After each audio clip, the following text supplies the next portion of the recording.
మీరు కాల్ చేసిన వ్యక్తి ప్రస్తుతం అందుబాటులో లేరు. ఒక ముఖ్యమంత్రి ఒక ఉప ముఖ్యమంత్రికి కాల్ చేసినప్పుడు వినిపించిన వాయిస్ ఇది. ఒక్కసారి రెండు సార్లు, ఒక రోజు రెండు రోజులు, ఒక వారం రెండు వారాలు, ఇంకా చెప్పాలంటే నెల రోజులుగా ఇదే తంతు. చంద్రబాబు ఇక ఆగలేక డైరెక్ట్గా నాదెండ్ల మనోహర్ని అడిగేశారు. దీనికి నాదెండ్ల నుంచి వచ్చిన రెస్పాన్స్ ఏంటో తెలుసా?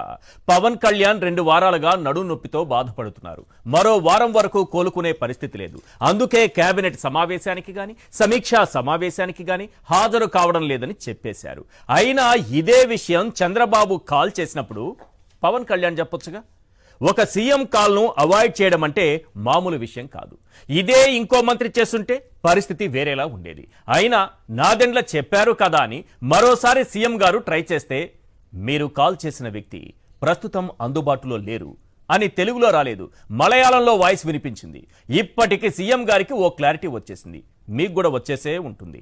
నడునొప్పితో బాధపడే వ్యక్తి అకస్మాత్తుగా కేరళ టూర్ ఎలా వెళ్లారు, ఎందుకు వెళ్లారు, వెళ్లే ముందైనా తన నడునొప్పి గురించి సీఎం గారికి ఎందుకు చెప్పలేదు?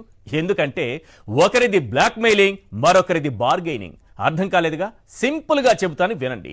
పుత్రుడి ప్రమోషన్ కోసం తండ్రి తాపత్రయం, అన్నకు మంత్రి పదవి కోసం తమ్ముడి ప్రయత్నం. ప్రస్తుతం సీఎం డీసీఎం మధ్య నడుస్తున్న పంచాయతీ ఇదే.